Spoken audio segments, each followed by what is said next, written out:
She accepted us $5 million for one night, but the CEO wanted her heart forever. The glossy elevator doors of Sterling Enterprises reflected Everly Bennett's determined expression as she adjusted her navy blazer one last time. Her mother's voice echoed in her head. "Baby girl, sometimes the hardest fights are the ones we choose for ourselves." At 28, those words had become her armor, especially on days like today, when she had to face people who thought everything and everyone had a price tag. The social services budget cuts had hit her department hard. 3 months of sleepless nights, endless grant applications, and desperate fundraising hadn't been enough. The community center project she'd poured her heart into was hanging by a thread, and with it, the futures of dozens of children who needed a safe space after school. The elevator chimed at the 45th floor, and Everly stepped into a world that screamed old money and new power. The marble floors gleamed like mirrors, and floor-to-ceiling windows offered a vertigo-inducing view of Brooklyn Bridge in the distance. Her home borough looked different from up here. Smaller, more distant, like a painting rather than the vibrant, breathing neighborhood where she'd grown up. Miss Bennett, a sleek assistant with perfect posture, approached her. "Mr. Sterling will see you now." Following the assistant through a maze of glass and steel, Everly caught fragments of her reflection. Her corkscrew curls were perfectly arranged in a professional updo, and her minimal makeup highlighted her warm brown eyes and high cheekbones.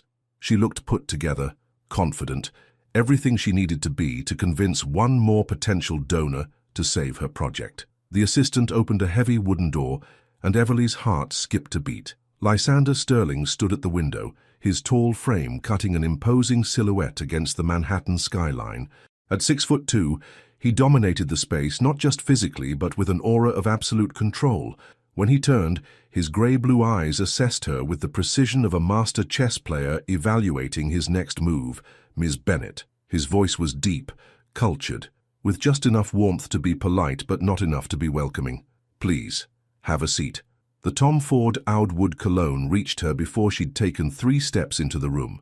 It was sophisticated, expensive, and somehow both inviting and intimidating, just like its wearer. Everly took the offered seat, noting how his custom Tom Ford suit matched the steely determination in his eyes. "Mr. Sterling, thank you for meeting with me. I understand your time is valuable." $5 million. Everly blinked, her carefully prepared pitch dying on her lips. "I'm sorry."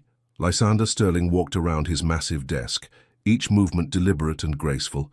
He unbuttoned his suit jacket, a nervous tell she'd notice many times in the future, and sat down across from her. $5 million, he repeated, his voice steady. "That's my offer. Not for your community center project, Ms. Bennett. For you." The room suddenly felt too warm, too small. Everly's fingers tightened on her portfolio. "I don't understand." "It's quite simple." He leaned back, studying her with those unnerving eyes. "I need a companion for the Metropolitan Museum's annual gala next month.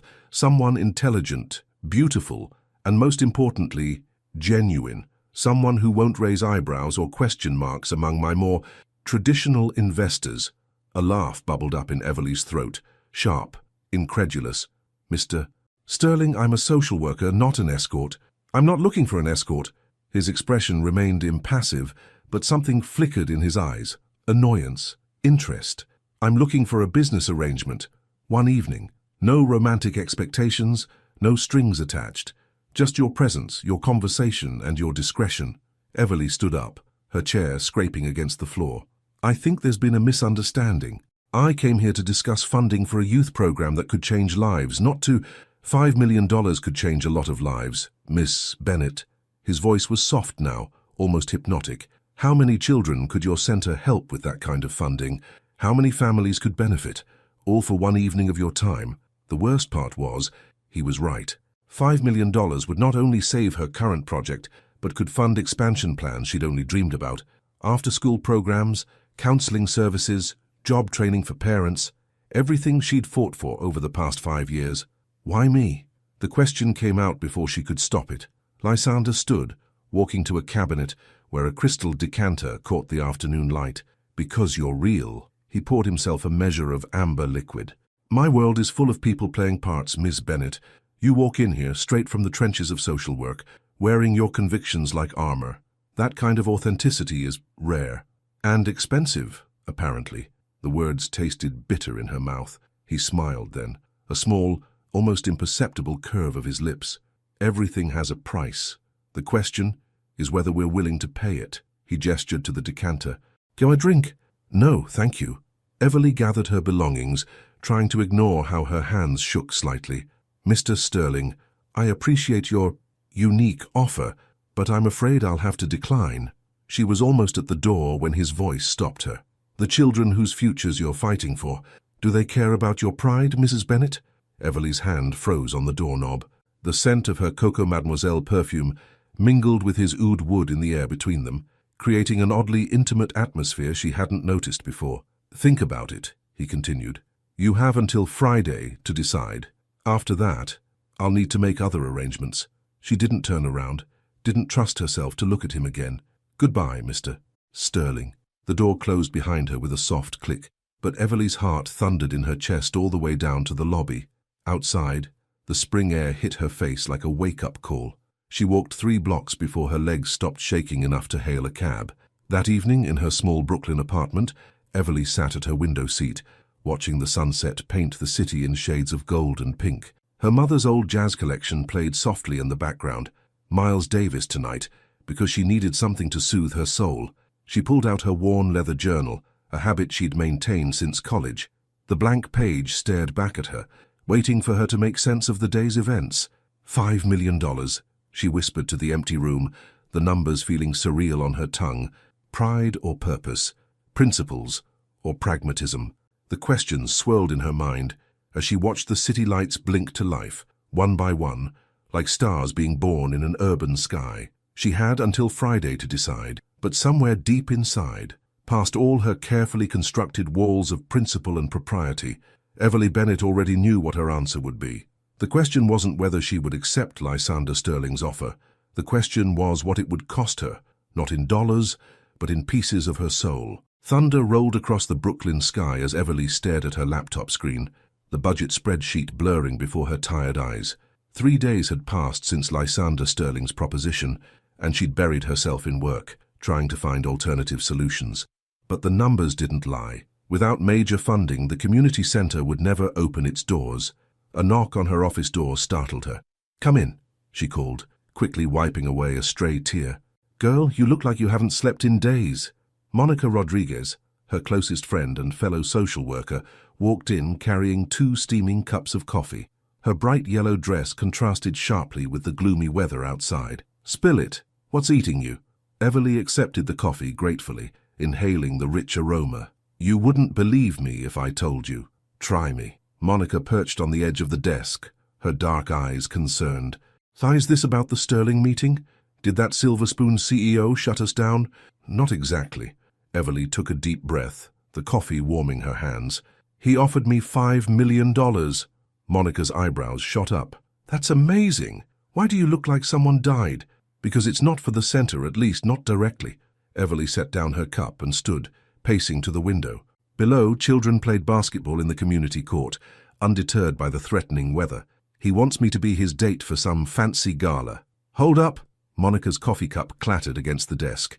Lysander Sterling, the most eligible bachelor in New York, offered you $5 million to be his arm candy. It's not like that.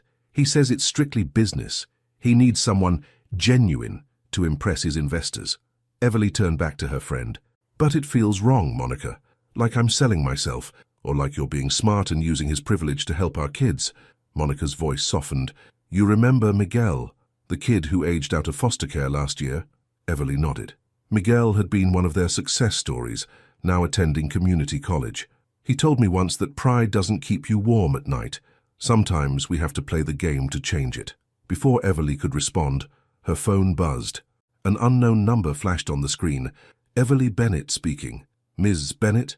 Lysander's voice sent an unexpected shiver down her spine. I trust you've had time to consider my offer. She caught her reflection in the window. Tired eyes, determined set of her jaw. I have conditions. A pause, then a low chuckle. I expected nothing less. Dinner, tonight, 8 o'clock, Le Bernardin. We can discuss terms. Mr. Sterling, Lysander, please. If we're going to be seen together, we should at least be on first-name terms. After hanging up, Everly turned to find Monica grinning. "Girl, you better let me help you get ready." 6 hours later, Everly stepped into Le Bernardin, her heart racing beneath her favorite navy cocktail dress. The maitre d' led her through the elegant restaurant to a private dining room, where Lysander waited. He stood as she entered, and for a moment, something flickered in his eyes.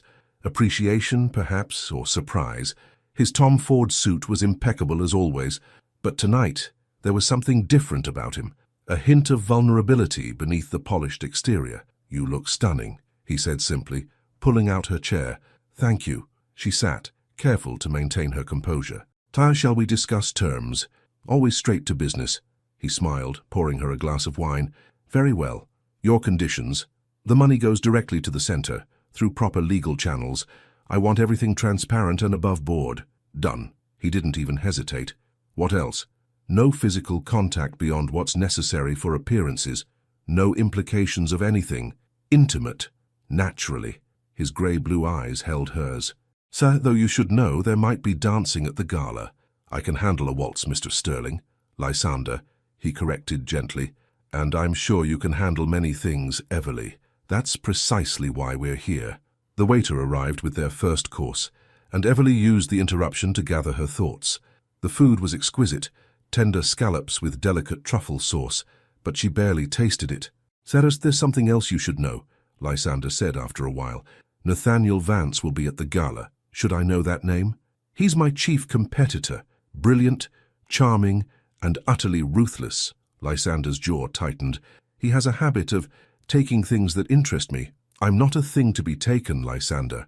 His eyes softened fractionally. "No, you're not. But Nathaniel won't see it that way. He'll see you as a way to get to me." "Then why invite this complication? Surely there are other events or—" "Because this gala is where decisions are made, alliances formed. The future of my company could depend on the impression we make." The weight of his words settled over her.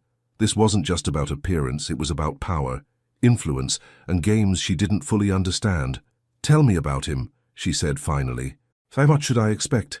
Imagine a snake wearing Dior Sauvage and $1 million smile. He'll try to charm you, to make you doubt everything about me and this arrangement.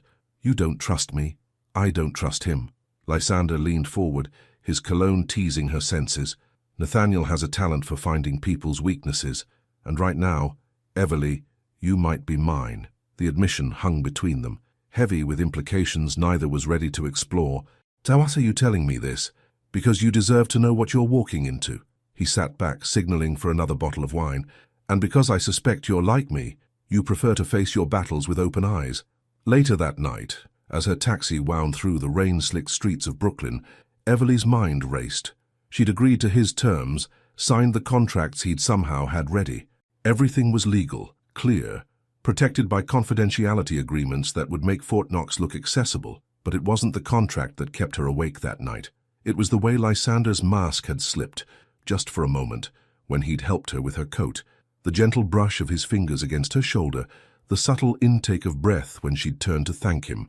In her tiny apartment, Everly kicked off her heels and pulled out her journal. The pages were filling up with questions she couldn't answer, feelings she couldn't name. Her phone buzzed with a text from an unknown number. "Sweet dreams, Ms. Bennett. The game begins tomorrow. N.V." Everly stared at the message, her pulse quickening. Nathaniel Vance, how had he gotten her number?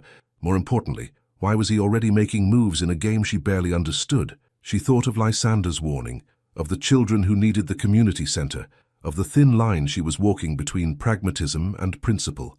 Outside, the storm finally broke, rain hammering against her windows like nature's own warning. But Everly Bennett had made her choice. Now she just had to survive the consequences.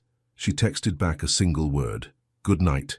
Let Nathaniel Vance play his games. She had 5 million reasons to stay focused, and one man's grey-blue eyes to avoid getting lost in.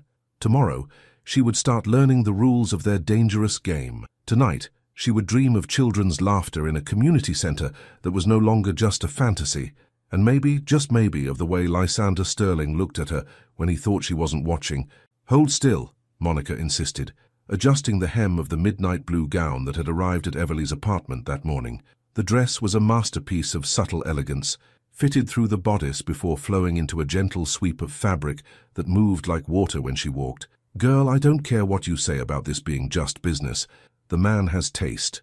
Everly studied her reflection in the full-length mirror, hardly recognizing herself. The dress fit perfectly, as if it had been crafted specifically for her curves. A note had accompanied the delivery, for tonight's practice run. L.S. Practice run. The words still made her stomach twist. Lysander had insisted they attend a smaller charity dinner before the gala to establish their dynamic in public. 3 days of intensive coaching on upper-class social protocols had left her head spinning with rules about everything from wine selection to conversation topics. "You're overthinking again," Monica observed, arranging Everly's curls into an elegant updo. "I can see it in your eyes.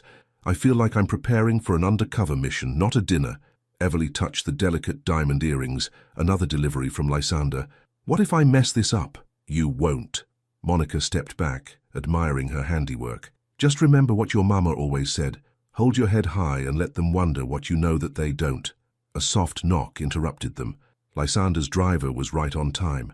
The restaurant, an exclusive spot in Upper Manhattan, glowed with warmth against the twilight sky. Lysander waited at the entrance, his tall frame impossibly elegant in a black suit that probably cost more than Everly's annual salary.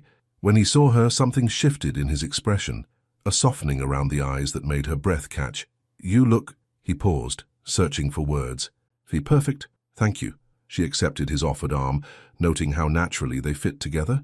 "Though I still think this practice dinner is excessive. In my world, nothing is excessive when it comes to preparation."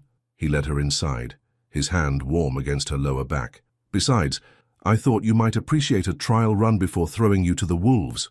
The maitre d' guided them to a private corner table with a view of both the restaurant and the city beyond.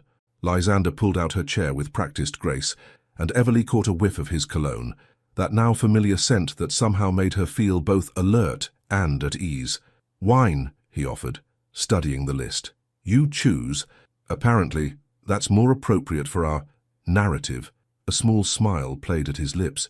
"You're a quick study. I have a good teacher." She met his gaze. "Though I'm still not clear on all the rules of engagement." "Simple." He ordered a bottle of Bordeaux with perfect pronunciation. "We've been dating quietly for 3 months. Met through mutual friends at a charity event.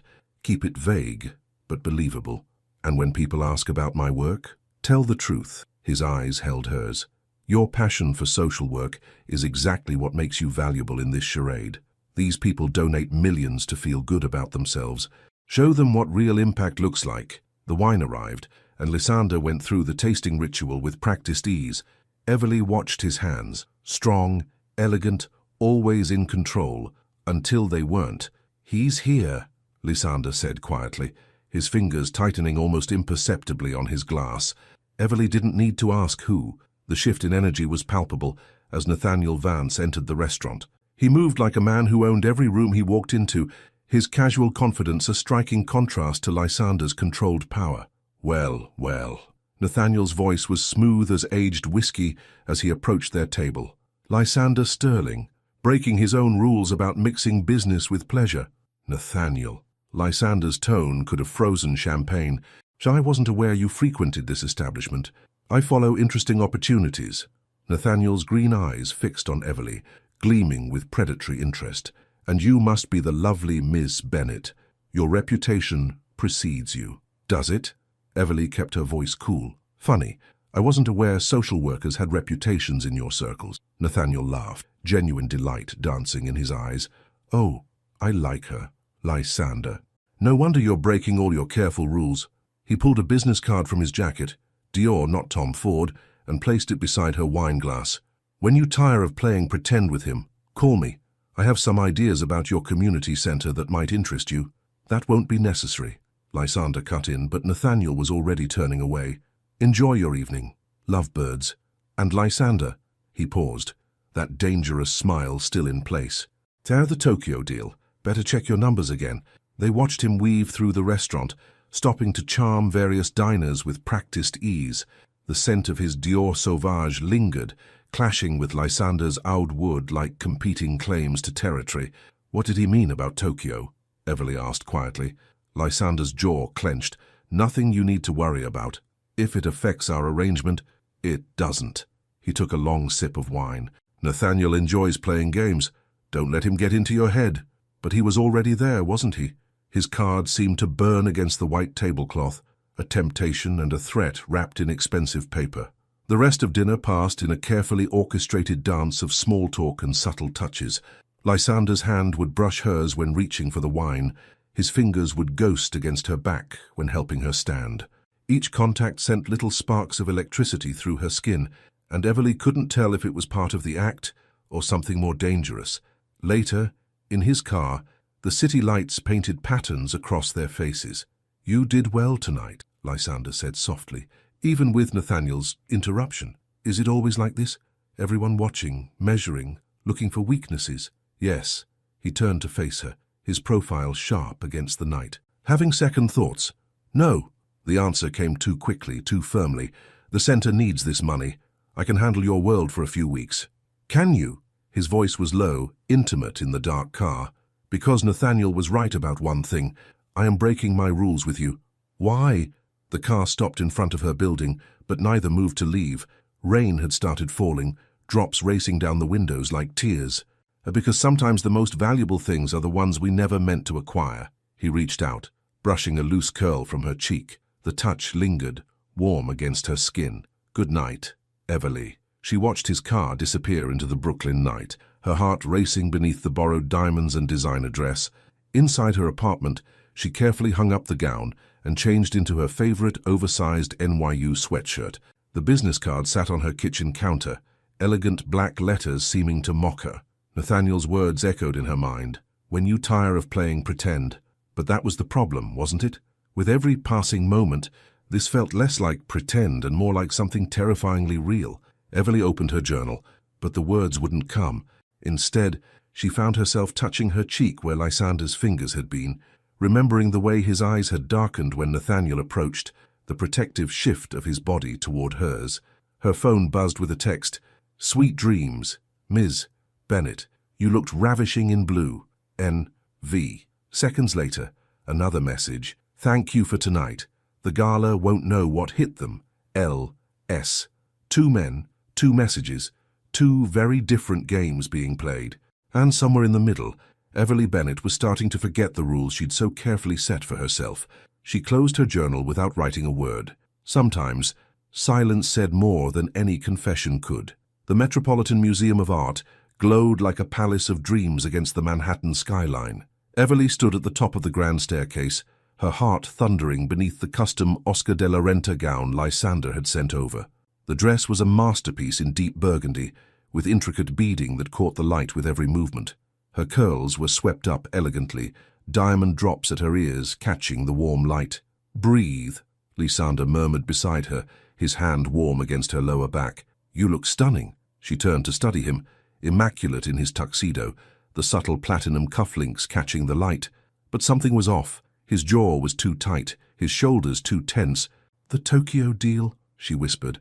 A muscle twitched in his cheek.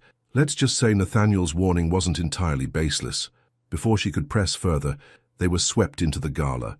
The great hall had been transformed into something out of a fairy tale, with crystal chandeliers casting golden light over New York's elite. The air was thick with expensive perfumes, power plays, and secrets. Lysander, an elegant woman in her 60s, approached, dripping in family diamonds. "You've been holding out on us, darling. Who is this enchanting creature?" "Mrs. Ashworth." Lysander's smile was perfect, practiced. "Allow me to introduce Everly Bennett. Everly Margaret Ashworth sits on the board of several major charitable foundations." Everly felt the woman's shrewd assessment behind her social smile. This was it, the first test. I understand you work in social services." Mrs. Ashworth's tone carried a hint of surprise. "Yes, I do." Everly lifted her chin slightly. "Currently, I'm developing a comprehensive community center project in Brooklyn. We're focusing on after-school programs, job training for parents key, and mental health support." Mrs. Ashworth's eyes sharpened with interest. "Mental health support? That's become quite a pressing issue, hasn't it? Tell me more." For the next 20 minutes, Everly found herself in an intense discussion about community intervention strategies. She could feel Lysander watching her, pride and something else flickering in his eyes. "Magnificent, isn't she?" A familiar voice cut through their conversation. Nathaniel Vance appeared as if conjured, devastating in a midnight blue tuxedo. "Mrs. Ashworth, I hope you don't mind if I borrow this vision for a dance." Before anyone could object, Nathaniel had swept Everly onto the dance floor, his Dior Sauvage cologne wrapped around her like a seductive warning. "You clean up nicely, Ms. Bennett." His hand was firm on her waist as they moved to the waltz, though I suspect our friend Lysander had something to do with that. "What do you want, Mr. Vance?" "Direct. I like that." His green eyes glittered.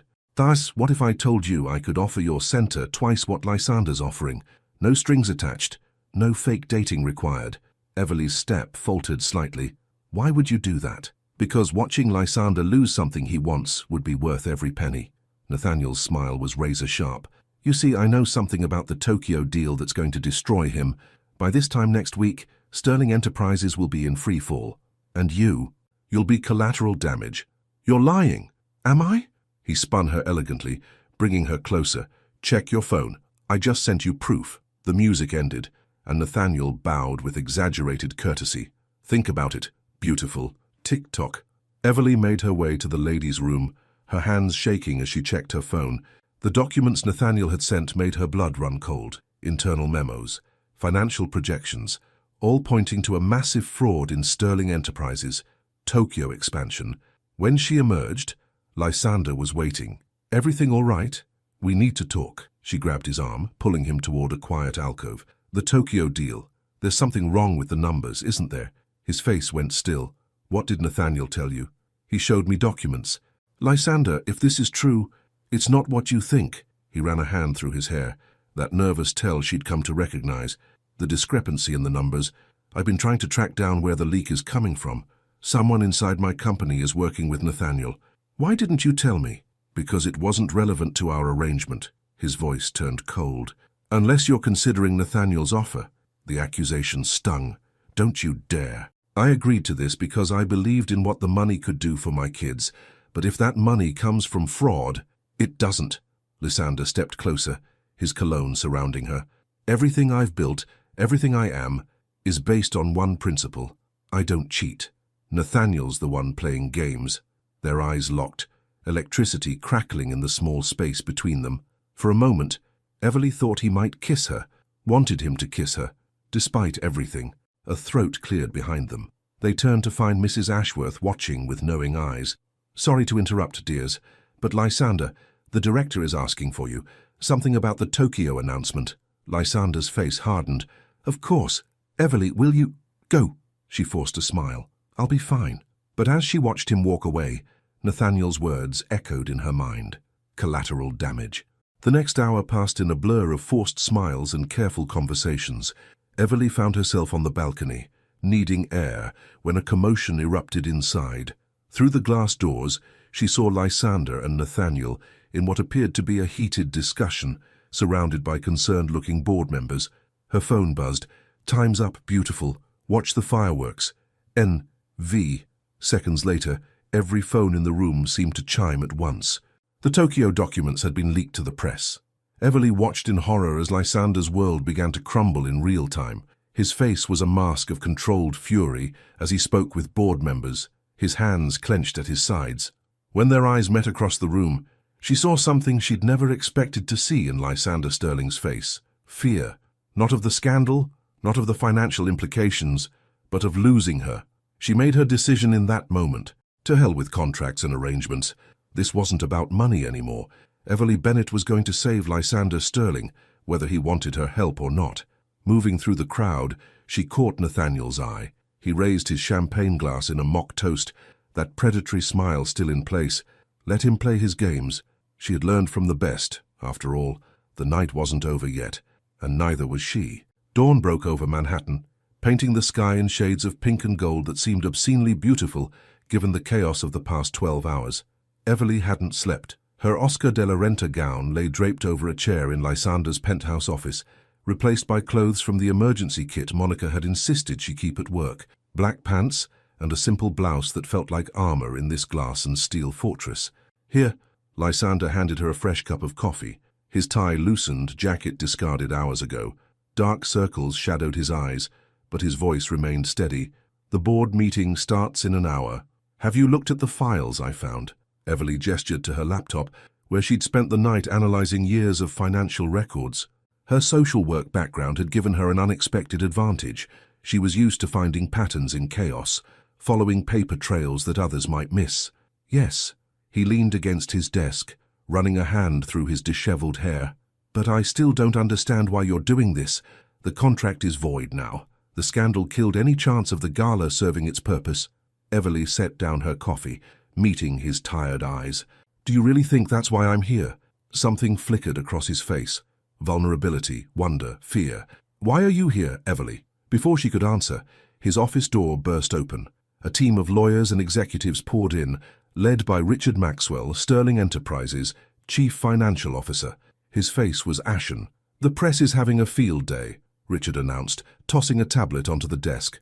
Headlines screamed about fraud and corruption. Nathaniel Vance is giving a statement in an hour. Of course he is. Lysander's voice was ice. He orchestrated this whole thing. I found something. Everly stood, pulling up files on the main screen. The Tokyo numbers don't add up, but not in the way Nathaniel's documents suggest. Look at these transactions. The room fell silent as she walked them through her discovery. Hundreds of tiny discrepancies, all pointing to one conclusion. Someone had been manipulating the books long before the Tokyo deal. These patterns, she explained, highlighting specific entries, they're similar to what we see in financial abuse cases. Someone's been siphoning funds, but they're making it look like systematic fraud to tank the company's reputation. Richard's face went from ashen to grey. The timestamps on these transactions, they all happened during system maintenance windows, when only senior IT and financial officers would have access. Lysander finished, his eyes narrowing. Like you, Richard. The CFO lunged for the door, but Lysander was faster. In seconds, security had Richard restrained. You were working with Nathaniel. It wasn't a question. How long? You don't understand, Richard spat. Vance offered me twice my salary, plus a percentage of Sterling Enterprises when he took over. All I had to do was plant the evidence. Everly watched Lysander's face, seeing the betrayal cut deep. These weren't just employees. These were people he'd trusted, people he'd built his empire with. Get him out of here, Lysander ordered, and call our friends at the SEC. They'll want to see this. As the room cleared, Everly felt exhaustion hit her like a wave. She'd been running on adrenaline and coffee, driven by something she wasn't ready to name. You're remarkable. Lysander's voice was soft behind her. I have a team of financial analysts who missed what you found in one night. I'm good at seeing patterns. In my work, missing details can mean a child stays in a dangerous situation. She turned to face him. But you still haven't answered my question from the gala. Why didn't you tell me about the Tokyo situation? He moved closer, close enough that she could smell his cologne, faded now but still distinctly him. Because I've spent my entire life keeping people at arm's length. It's safer that way. No attachments, no vulnerabilities. How's that working out for you? A ghost of a smile touched his lips. Not as well as I'd hoped. Especially since a certain social worker walked into my office and turned everything upside down. The morning sun streamed through the windows, catching the subtle gold threads in his hair. Everly was suddenly very aware of how close they were standing, of the electricity that seemed to crackle in the air between them. Lysander, she started, but his phone buzzed. A news alert. Nathaniel Vance was on live TV, looking polished and concerned as he spoke about troubling allegations aimed at Sterling Enterprises. That snake, Lysander's jaw clenched. He's trying to get ahead of the story. Then let's beat him at his own game. Everly pulled up her phone, dialing a familiar number. Monica, remember that journalist you dated last summer, the one at the Wall Street Journal? We need a favor. Within hours, the true story broke. Evidence of Richard's embezzlement, his connection to Vance Industries, the elaborate scheme to destabilize Sterling Enterprises, it all came to light. Nathaniel's carefully crafted press conference backfired spectacularly. By sunset, Sterling Enterprises' stock had stabilized. The board issued a statement of full confidence in Lysander's leadership. The Tokyo deal was safe. Everly stood at the office windows, watching the city lights blink to life. Her body ached with exhaustion, but her mind was still racing. Have dinner with me, Lysander said suddenly. She turned, surprised. What? Not as part of any contract. Not for show. He stepped closer, and this time there was no hesitation in his voice. Have dinner with me because I want to know you, The real you, not the version I tried to buy. I'm still wearing yesterday's makeup, I haven't slept in 36 hours, and I'm pretty sure my hair is defying gravity at this point. You're beautiful. The words were simple, sincere, and you saved everything I've built. Let me thank you properly. I didn't do it for thanks. I know. His hand found hers, fingers intertwining naturally. That's exactly why I'm asking. Before she could answer, her phone chimed with a text. This isn't over, beautiful. Round one goes to you, but I play the long game. NV. Lysander read the message over her shoulder, his grip tightening on her hand. He won't stop. Good. Everly met his surprised look with a smile. Because neither will we. We? Yes, we. She squeezed his hand. But first, I need a shower, clean clothes, and about 12 hours of sleep. After that, dinner sounds perfect. He laughed. A real laugh. Warm and unguarded. I can work with that. As they rode the elevator down to his waiting car, Everly thought about how much had changed in just a few days. She'd walked into this building hoping to save her community center. Instead, she'd found herself entangled in corporate intrigue, multi-million-dollar scandals, and something that felt dangerously like falling in love. Her phone buzzed again. Monica this time. Girl, you're all over the news. Call me ASAP. P.S. Does this mean you get to keep the designer dresses? Everly smiled, leaning slightly against Lysander's solid warmth beside her. The dresses were the least interesting thing she'd gotten out of this arrangement. But that was a story for another day. You can't be serious. Everly stared at the magazine cover displayed on her office computer. The photo showed her and Lysander leaving his office building the morning after the gala, his hand protectively at her back. The headline read, Love Conquers Wall Street, the romance behind Sterling Enterprises, Salvation. Monica leaned over her shoulder, grinning. Girl, you look good for someone who hadn't slept in 36 hours. But more importantly, Spill, it's been 2 weeks since the scandal. What's really going on with you and Mr. Tall, Rich and Handsome? Everly closed the browser, but couldn't hide her smile. The past 2 weeks had been unexpected. After that first real dinner, where they'd talked for hours about everything from their childhoods to their dreams, something had shifted between them. The pretense had fallen away, leaving something raw and genuine in its place. We're taking things slow, she said finally. Learning who we are without contracts and corporate drama between us. Slow, Monica arched an eyebrow. Is that why you've been coming to work glowing like a Christmas tree every morning? Before Everly could respond, her phone buzzed with a text from Lysander. Free for lunch. There's something I need to show you. Her heart did a little flip. Rain check on the interrogation, she asked Monica. Duty calls. Oh, is that what we're calling it now? Everly grabbed her bag, pointedly ignoring her friend's knowing smirk. Outside, Lysander's car waited at the curb, but he wasn't in it. Instead, his driver handed her an envelope containing an address in Brooklyn and a simple note, Meet me there, L. The address led her to a rundown building a few blocks from her office. Yellow construction tape decorated the entrance, and the windows were covered in brown paper. Confusion settled in her stomach as she checked the address again. What do you think? Lysander's voice came from behind her. He wore a casual sweater and slacks today, his version of dressed down, but somehow looked even more handsome than in his usual suits. About an abandoned building, his eyes sparkled with something that looked suspiciously like excitement. I look closer. Everly studied the building again, noting its location, the size, the potential. Realization hit her like a thunderbolt. This is 3 blocks from the youth center, she breathed. Perfect walking distance for after-school programs. The paperwork went through this morning. He pulled out a set of keys. It's yours, or rather, it's the community center's. Consider it a proper investment in the future of Brooklyn's youth. Emotion closed her throat. This wasn't just a building. It was everything she'd dreamed of for her kids. Lysander, I can't. Yes, you can. He stepped closer, his cologne wrapping around her like a caress.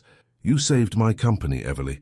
Let me help you build something too. She looked up at him, seeing past the powerful CEO to the man who'd been watching her, learning her dreams without her even realizing it. This isn't because you feel obligated, is it? This is because He paused, something vulnerable flickering in his eyes. Because you make me want to be better. Do better. The kiss happened naturally, like breathing. His hands cradled her face as though she were precious, breakable. She tasted coffee and mint and possibility on his lips. When they parted, his forehead rested against hers. Have dinner with me tonight, he murmured. At my place. I want to show you something else. More surprises. Always. But fate, it seemed, had other plans. That afternoon, as Everly was reviewing renovation proposals for the new building, Monica burst into her office. Turn on the news. Now, the headline made her blood run cold. Breaking: Sterling Enterprises accused of systematic discrimination in housing projects. Her phone exploded with notifications, leaked emails, doctored statistics, and testimony from anonymous sources painted a damning picture of discriminatory practices in Sterling's real estate division.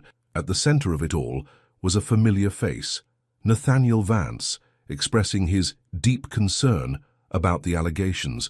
"They thought this is nonsense," Everly muttered, scanning the reports. "I've seen Lysander's development plans. They're specifically designed to prevent gentrification and protect diverse communities."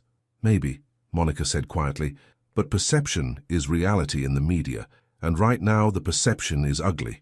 Everly's phone rang. Lysander's private line. "Turn on the news," she said immediately. "Already saw it." His voice was tight with controlled fury.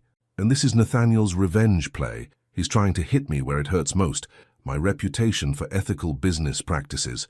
And my community center," Everly realized. "If Sterling Enterprises is accused of discrimination, any connection to a social services project would taint everything you're trying to build." He exhaled slowly. "I'm so sorry, Everly.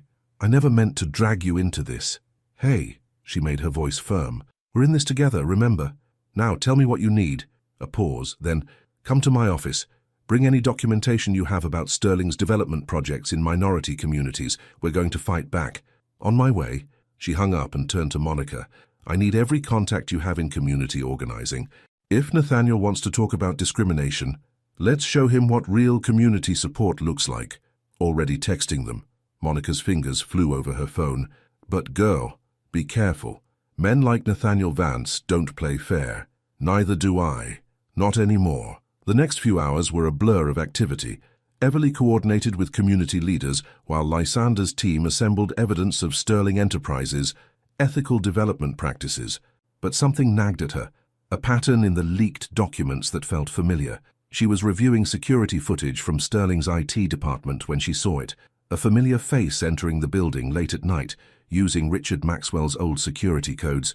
"Found you," she whispered, freezing the frame on a woman she recognized from the gala, Cassandra Wells, Nathaniel's executive assistant, and Richard's former fiancée. Her phone buzzed with a text. "Dinner's cancelled, I assume. Such a shame. I had something special planned. N.V." Another message followed immediately. "Check your email, beautiful. You might find tonight's headline interesting." Everly's hands shook as she opened her email. There it was, proof that Nathaniel had orchestrated everything, including Richard's embezzlement. But attached was something else. Photos of her and Lysander from the past 2 weeks. Intimate moments they thought were private. A clear threat.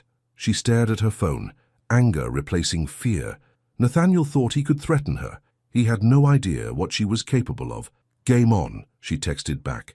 Tonight's dinner might be cancelled, but Everly had other plans. It was time to show Nathaniel Vance that he wasn't the only one who could play the long game. And this time, she had something he didn't. A man worth fighting for and a cause worth protecting. Let him play his games. She had learned from the best, after all. The real question wasn't whether she would win. The question was what Nathaniel would lose in the process. Cassandra Wells had expensive taste in coffee. Everly watched from a corner table at the upscale Manhattan cafe as Nathaniel's executive assistant ordered her usual complicated drink. 3 weeks of surveillance had revealed Cassandra's predictable morning routine, a pattern that would finally prove useful. "Are you sure about this?" Monica's voice crackled through Everly's earpiece. Her friend was stationed outside, watching for any signs of Nathaniel or his security. "No," Everly admitted quietly, "but it's our best shot." She'd spent the past week building this moment, laying the groundwork with careful precision. The discrimination allegations against Sterling Enterprises had taken their toll. Stock prices were down, community leaders were asking questions, and the press was having a field day. But Everly had learned a few things about power plays. She stood, smoothing her navy pencil skirt, and approached Cassandra's table. "Mind if I join you?" Cassandra's perfectly maintained smile faltered. "Ms. Bennett, I don't think that your relationship with Richard Maxwell would ever come to light." Everly sat down, placing a thick envelope on the table. Or that anyone would notice your late-night visits to Sterling Enterprises using his security codes. Color drained from Cassandra's face. I don't know what you're talking about. No. Everly slid a photo across the table, security footage showing Cassandra entering the building the night before the Tokyo scandal broke. Let's talk about loyalty, Cassandra, and what happens when we put it in the wrong people. Meanwhile, across town, Lysander was having a different kind of conversation. The Sterling Enterprises boardroom felt colder than usual as he faced his directors. The discrimination allegations are baseless, he stated, his voice carrying the authority that had built his empire. But perception matters. That's why I've called this meeting. He nodded to his assistant, who distributed thick folders to each board member. These are the complete records of every Sterling development project from the past 5 years. Demographics, community impact studies, local business preservation initiatives, everything. This is comprehensive, Margaret Ashworth noted, flipping through the pages. But will it be enough to counter Vance's narrative? Lysander allowed himself a small smile. That's just the beginning. Back at the cafe, Everly watched emotion flicker across Cassandra's face. Nathaniel will destroy me if I help you. No, Everly leaned forward. He'll destroy you when you're no longer useful, just like he did to Richard. Just like he's tried to do to everyone who trusts him. She pulled out her phone, showing Cassandra another set of photos, this time of Nathaniel with various women, all bearing striking resemblances to Cassandra herself. You're not the first assistant he's manipulated, Everly said softly, and you won't be the last, unless you help me stop him. Cassandra's hands trembled around her coffee cup. What do you want? Everything. Emails, recordings, proof of how he orchestrated both scandals. I know you keep records, Cassandra.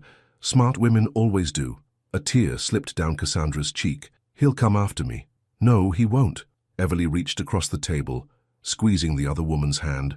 Because Lysander Sterling protects his people, even those who made mistakes. Hours later, Everly sat in Lysander's penthouse office, watching the sun set over Manhattan.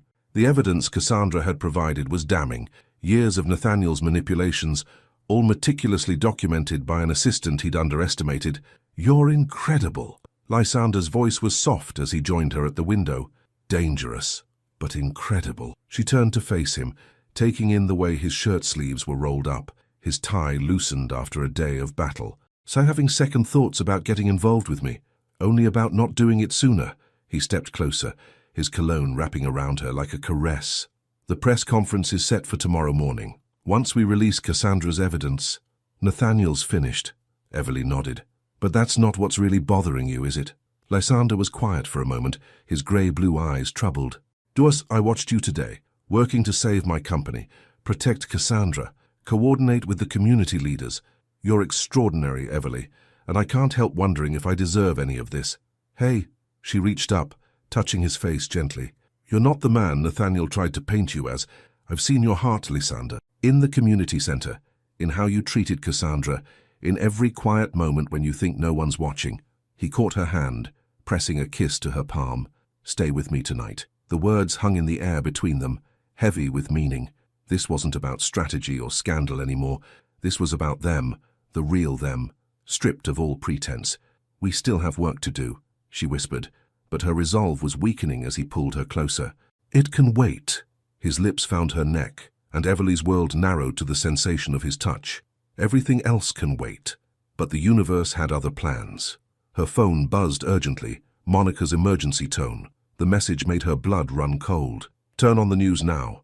Nathaniel just announced his engagement to Cassandra. No, Everly breathed, reaching for the remote. There it was, Nathaniel and Cassandra on every channel, looking perfectly in love as he slipped a massive diamond ring on her finger. A source close to the couple confirms this isn't a sudden decision, the reporter announced. They've been secretly dating for months, making Ms. Wells's testimony about Sterling Enterprises' ethical violations even more credible. Lysander's jaw clenched. He knew. Somehow he knew we'd approached her. No. Everly stared at the screen, watching Cassandra's performance. Something was off about her smile, her posture. This isn't a counter-move. This is a cry for help. She grabbed her phone, dialing rapidly. Monica, get me everything you can on Nathaniel's previous relationships, plus any domestic incident reports, restraining orders, everything. Cassandra's not just his pawn, she's his prisoner. Lysander watched her with a mixture of admiration and concern. What are you thinking? I'm thinking. Everly met his eyes, fierce determination burning in her chest, that it's time to change the game. No more corporate tactics, no more polite power plays. She pulled up another number, Margaret Ashworth's private line. If Nathaniel wants to make this personal, let's get personal. I know some domestic violence advocates who would be very interested in his pattern of behavior. Everly, Lysander's voice was soft but urgent. This could get dangerous. I know, she squared her shoulders, but I've spent my career protecting people from men like him. I'm not stopping now. He studied her for a long moment, then nodded. What do you need from me? Your trust, and maybe your private security team. A ghost of a smile touched his lips. You've had both for longer than you know. Outside, the city lights blinked on one by one, like stars being born in an urban sky. Tomorrow would bring new battles, new strategies, new risks. But tonight, in this moment, Everly knew one thing with absolute certainty. Love wasn't a weakness Nathaniel could exploit. It was the strength that would finally bring him down. The manila folder landed on Everly's desk with a heavy thud. Monica stood over it, her usual smile replaced by grim determination. 5 women, she said quietly, all former assistants or girlfriends of Nathaniel Vance, all with similar stories, and all too terrified to come forward. Everly opened the folder, her heart sinking as she read. The pattern was clear. Young, ambitious women drawn into Nathaniel's orbit, isolated from friends and family, then controlled through a combination of career opportunities and subtle threats. This one. Monica pointed to a photo of a woman with haunting eyes. Olivia Richardson. She was his assistant 3 years ago. Now she's working at a women's shelter in Boston, helping others escape exactly what she went through. Have you contacted her? She's willing to talk, but only in person, and only to you. Everly checked her watch. The morning sun was just starting to paint Manhattan's skyline in shades of gold and promise. Book me on the next train to Boston. Already did. Monica handed her a ticket. But girl, you need to tell him. As if summoned by their conversation, Everly's phone lit up with Lysander's name. Her heart did that familiar flip it always did now, even as worry gnawed at her stomach. Good morning? His voice was warm through the speaker. Have you seen today's stock reports? No, I've been focused on other research. A pause. The Cassandra situation. Lysander. Everly closed her eyes, gathering courage. I'm going to Boston today. There's someone I need to talk to about Nathaniel. The silence that followed was heavy with unspoken concern. Let me send security with you. That would only draw attention. I need to do this quietly. Everly. His voice dropped lower, intense. Nathaniel's been watching your apartment. My team spotted his car there last night. A chill ran down her spine, but she forced her voice to stay steady. All the more reason to move quickly. The engagement announcement is buying us time, but Cassandra's running out of it. At least let me have the company jet ready. If anything feels wrong, I'll call. I promise. She softened her tone. Trust me, Lysander. This is what I do. I help people escape men like him. I do trust you. The words carried weight beyond their simple meaning. Just come back to me. The raw emotion in his voice made her breath catch. Always. 4 hours later, Everly sat in a quiet Boston cafe watching Olivia Richardson stir her untouched tea. The woman was elegant, but tense, like a deer ready to bolt. He's smarter now, Olivia said finally, her voice barely above a whisper. With me, he was still learning his technique. The physical bruises, they were too obvious. Now he leaves marks no one can see. The evidence you kept.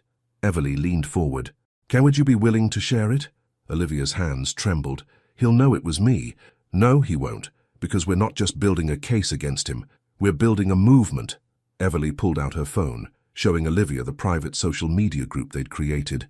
Look how many women have already joined, all sharing similar stories. But none have gone public. They will. Together. Strength in numbers. Olivia. He can't silence us all. Before Olivia could respond, Everly's phone buzzed with an urgent text from Monica. 911. Cassandra, in hospital. Accident. At Vance Tower. I have to go. Everly stood quickly. But Olivia, think about what I said. You're not alone anymore. The train ride back to New York was agony.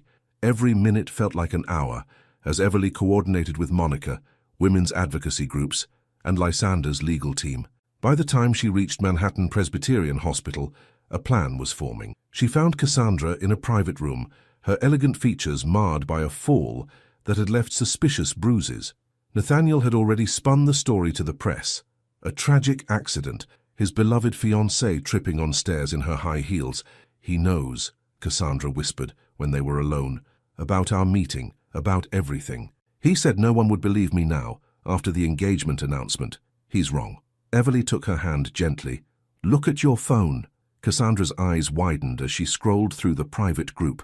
Dozens of women, all sharing pieces of the same nightmare, all ready to stand together. "It's not just about Sterling Enterprises anymore," Everly explained. "This is about stopping him, permanently. Ms. Bennett." Nathaniel's voice cut through the room like ice. He stood in the doorway, impeccable in a designer suit that couldn't quite hide the predator beneath. "Visiting hours are over." "Actually," a new voice joined them, "they're not." Lysander filled the doorway behind Nathaniel, and he wasn't alone. Margaret Ashworth stood with him, along with a woman Everly recognized from the photos, another of Nathaniel's previous assistants. "Hello, Nathaniel." The woman's voice was steel. "Remember me?" Color drained from his face. "What is this?" "This," Everly stood, moving protectively in front of Cassandra's bed, "is what happens when you underestimate women who've had enough. You're making a mistake." Nathaniel's charm vanished, replaced by something dark and ugly. "All of you, I'll destroy." "No." Margaret's voice cut like a blade. "You won't. Because in about 30 seconds, every major news outlet will receive evidence of your pattern of abuse, financial manipulation, and corporate espionage. Your empire is built on sand, Nathaniel, and the tide just came in." As if on cue, phones throughout the hospital began buzzing. The story was breaking, and this time there would be no spinning it away. "Security will escort you out," Lysander said quietly. "I suggest you go quietly. Your lawyers will be busy enough as it is." Later, in Lysander's penthouse, Everly watched the news coverage with a mixture of exhaustion and relief. Women across the country were coming forward, sharing their stories of survival. "You did it," Lysander murmured, pulling her close. "We did it." She turned in his arms. "All those women, they just needed to know they weren't alone. Like someone else I know." His eyes held hers, full of pride and something deeper. "You know, when I first made that contract offer, I thought I was the one with all the power." Everly smiled, reaching up to touch his face. "And now I know that real power isn't about money or control." He caught her hand, pressing a kiss to her palm. "It's about having the courage to stand up for what's right. You taught me that." Outside, the city hummed with energy as the biggest scandal in recent memory unfolded. But here, in this moment, none of that mattered. What mattered was the way Lysander looked at her, not as an investment or an asset, but as an equal, a partner, someone who had challenged everything he thought he knew about power and love. "Stay," he whispered against her hair. This time, Everly didn't hesitate. Sometimes the greatest victories weren't about winning games or making deals. Sometimes they were about finding the courage to let yourself fall, knowing someone would be there to catch you. And sometimes, just sometimes, love was the most powerful contract of all. Autumn painted Central Park in shades of gold and crimson as Everly walked its winding paths, her hand intertwined with Lysander's. 3 months had passed since Nathaniel's empire had crumbled, and the world felt different now, softer around the edges, yet somehow more real than ever. "Aren't nervous?" Lysander asked, squeezing her hand gently. "About opening the community center." "Terrified," she smiled up at him, but the good kind of terrified. Tomorrow would mark the official opening of the Bennett Community Center. What had started as a desperate dream now stood as a beacon of hope in Brooklyn, a modern facility offering everything from after-school programs to job training, counseling services to adult education. "You know," Lysander mused, guiding her toward their favorite bench overlooking the lake, "when I first offered you that contract, I thought I was the one in control. And now?" Everly raised an eyebrow, enjoying the way sunlight caught the gold threads in his hair. "Now I know that some things can't be bought or controlled." He turned to face her, his grey-blue eyes intense. "Says some things can only be earned." A cool breeze carried the scent of his oud wood cologne, mixing with her Coco Mademoiselle in the autumn air. So much had changed since that first meeting in his office, yet their signature scents remained, a constant in a world of transformation. "Have you heard from Cassandra?" she asked, watching leaves dance across the path. "She's doing well in California. The women's advocacy group she started is gaining national attention. Pride colored his voice. The Foundation's grant will help them expand to 3 more cities next year. The Sterling Bennett Foundation had been Lysander's idea, a way to systematically support survivors of domestic abuse while funding community development projects. It was also his way of ensuring that what happened to Nathaniel's victims would never happen again. And Nathaniel? The name no longer carried the weight it once did. Still fighting charges in 3 states, Lysander's jaw tightened slightly. But with the evidence Olivia and the others provided, he won't be walking away this time. They sat in comfortable silence, watching young couples row boats across the lake. Everly thought about all the lives that had changed in the past few months, not just hers and Lysander's, but Cassandra's, Olivia's, and countless others who had found their voice. Monica says the center already has a waiting list for programs, she said finally. We might need to expand sooner than we thought. Already taken care of.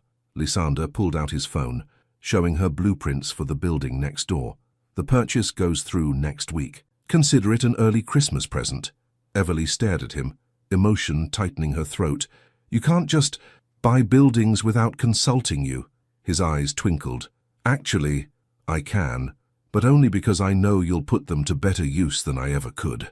You're impossible, but she was smiling as she said it. I prefer strategically generous. He tucked a stray curl behind her ear, his touch lingering. Speaking of strategy, move in with me. The words hung in the crisp autumn air. They'd been dancing around this conversation for weeks, both knowing it was coming but neither wanting to rush. Your penthouse is beautiful, Everly said carefully, but it's not home. I know. Lysander reached into his jacket pocket, pulling out another set of blueprints. That's why I bought us a brownstone in Brooklyn, walking distance from the center. Plenty of room for your mother's jazz collection and my ridiculous wine cellar. Everly's heart skipped. You'd leave Manhattan? I'd follow you anywhere. The simple honesty in his voice made her breath catch, but preferably somewhere within reasonable commuting distance of the office. She laughed, the sound bright in the autumn air. Always the pragmatist. Only about some things. He pulled her closer, his warmth chasing away the October chill. About others, I've learned to let my heart lead. A group of children ran past their bench, chasing fallen leaves and dreams only they could see. Everly watched them, thinking of the kids who would find new opportunities at the center. Yes, she said simply. Yes to all of it. The brownstone, living together, building something real. She turned to face him fully. But I have conditions. A smile tugged at his lips. Of course you do. I keep my apartment above the center for late nights.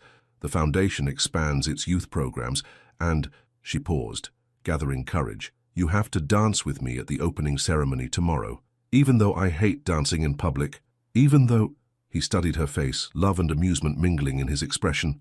Counter-offer, I dance with you tomorrow, but you have to attend the Sterling Enterprises holiday gala as my date. No contract required.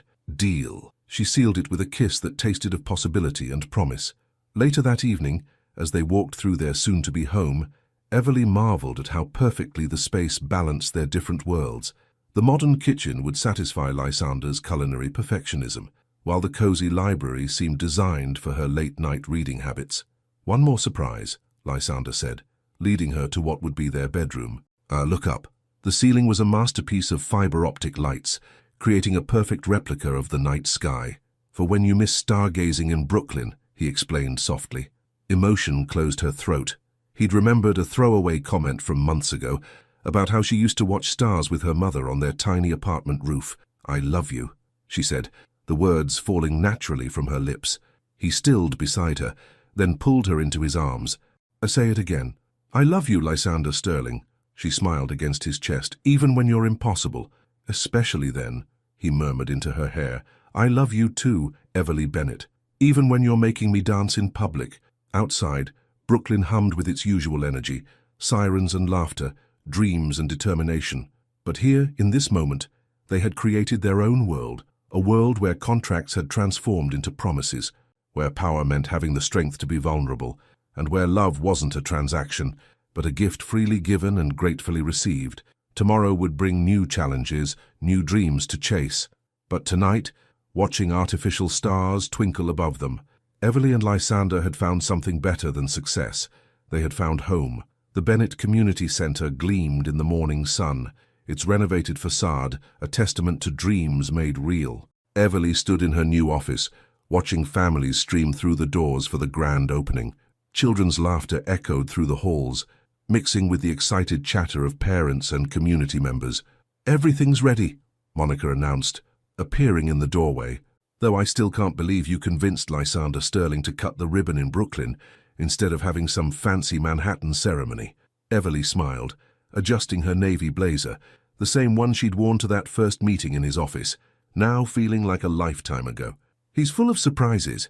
"Speaking of surprises," Monica handed her a small velvet box. "This was just delivered." The card says, "For new beginnings." Inside, nestled on black silk, lay a delicate gold necklace with a single perfect star pendant. Everly's heart squeezed as she read the note in Lysander's elegant handwriting. "Because you taught me to reach for the stars, even when they seemed impossible to grasp." A knock at the door interrupted her moment of emotion. Margaret Ashworth stood there, elegant as ever in Chanel. "The press is ready, dear. And you won't believe who just arrived." Everly followed Margaret to the main hall, where Cassandra Wells was greeting a group of women, all survivors, all standing tall. The former assistant had transformed in the months since leaving Nathaniel. California sunshine had given her a healthy glow, and her eyes held a confidence that no designer clothes could buy. "I wouldn't have missed this," Cassandra said, hugging Everly tightly. "Our foundation's West Coast chapter opens next month, you know. Full circle." The crowd parted, and Everly's breath caught.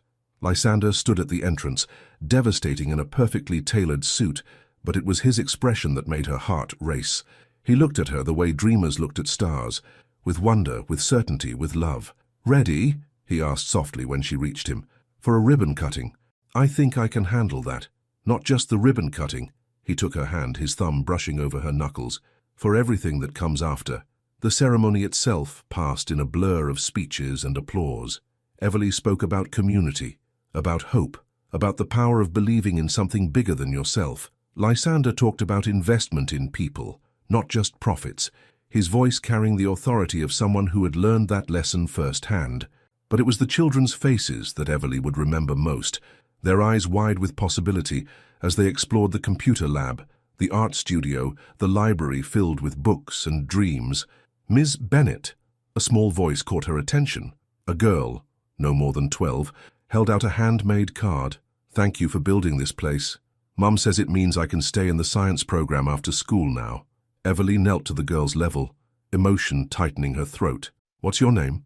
"Destiny." "Well, Destiny, I think you're going to do amazing things." She glanced up to find Lysander watching them, his eyes soft. "Sometimes all we need is a chance to prove what we're capable of." The afternoon flowed into evening, and the center hummed with activity. Community leaders mingled with corporate donors, social workers chatted with educators, and through it all, a sense of possibility filled the air. In a quiet moment, Everly slipped away to the rooftop garden, her favorite part of the renovation. The Brooklyn skyline spread before her, a tapestry of lights and dreams.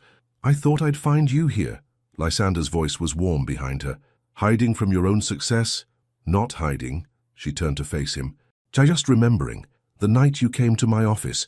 The night I learned that some things are worth more than pride." She touched the star pendant at her throat. "Some things are worth risking everything for."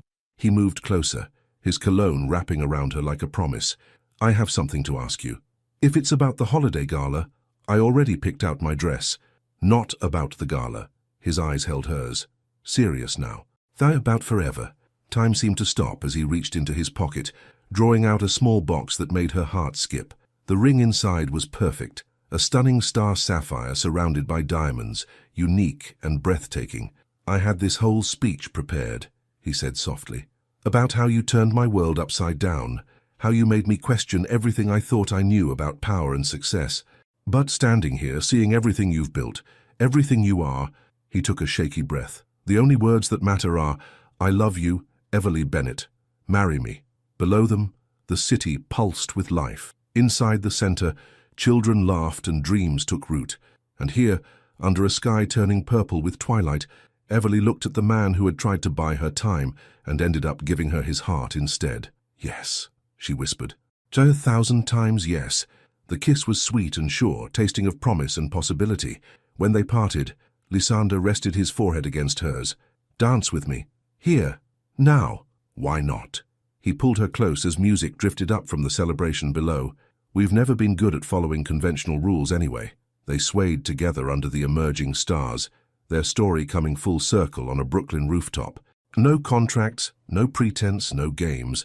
Just two people who had found something real in a world of transactions and deals. Mrs. Ashworth is already planning the wedding, isn't she? Everly murmured against his chest. Probably, but we could always elope. She laughed, the sound pure joy. Lysander Sterling, suggesting something spontaneous. Who are you, and what have you done with my fiancé? Your fiancé, he repeated, as if tasting the words. I like how that sounds. Almost as much as I'm going to like calling you my husband. Later that night, they walked through their brownstone, still full of moving boxes and possibility.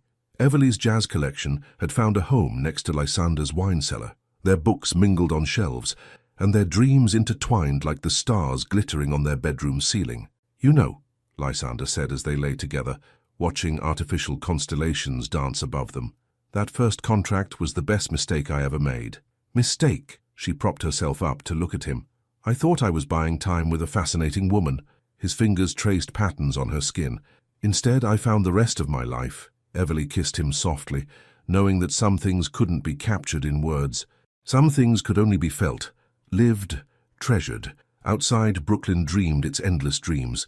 Inside, two people who had started as business opponents had become partners in every way that mattered, and somewhere, in an office that started it all, a contract lay forgotten in a drawer, replaced by something far more valuable. A love story written in starlight and trust, in courage and choice, in the power of two hearts finding their way home. Not through obligation or arrangement, but through the simple, extraordinary miracle of falling in love. 1 year later, the Sterling Bennett Foundation's annual gala had a different energy than the corporate events Everly once dreaded. Children's artwork decorated the Metropolitan Museum's walls, displayed alongside priceless masterpieces. The guest list included not just New York's elite, but community leaders, educators, and survivors who had become advocates. Can you believe it's been a year? Monica asked, adjusting her emerald gown as they watched Lysander chat with a group of donors. He caught Everly's eye across the room, that private smile still making her heart skip. Sometimes it feels like yesterday. Everly touched her star sapphire wedding ring, remembering their intimate ceremony in the community center's rooftop garden 6 months ago. The other times, it's like I've known him forever. The foundation had expanded beyond their wildest dreams, with centers now operating in 5 cities. Cassandra ran the West Coast division, turning her experience into a force for change. The newest project, a scholarship program for survivors' children, had launched last month to overwhelming support. Mrs. Sterling? A familiar small voice interrupted her thoughts. Destiny, the young girl from the center's opening, now stood taller in a pretty blue dress. I got accepted into the Science Magnet program. Everly hugged her tightly. That's wonderful, though you should still call me Everly. Old habits, Destiny grinned. Mr. Sterling says I might be running the foundation someday. He's probably right. Later that night, Everly and Lysander danced under the museum's soaring ceiling. His oud wood cologne mingled with her Coco Mademoiselle, their signature scents now a comfort rather than a challenge. Happy, he murmured against her hair. She smiled against his chest. Though we should tell them soon. His hand drifted to her stomach, still flat but harboring their newest dream. Tomorrow. Tonight is about celebrating how far we've come. Above them, through the museum's glass ceiling, real stars twinkled, witnesses to a love story that began with a contract and ended with forever. Some deals, after all, were written in the stars. The end. Based on this intense love story between Everly and Lysander, here's a question for reflection. If you were in Everly's shoes, would you accept $1 million contract from a powerful CEO to fake a relationship, even if it meant questioning your own principles? Or would you keep your values intact, even if it cost you the opportunity to help dozens of underprivileged children through the community center? Put yourself in this moral dilemma. What's worth more? Your personal integrity or the chance to make a real difference to other people's lives? Your participation in the channel is very important. Please leave your opinion in the comments. Thank you so much for watching until the end. If you enjoyed this story, don't forget to subscribe to the channel, leave a like, and comment your thoughts. Your participation is very important to us. See you next time.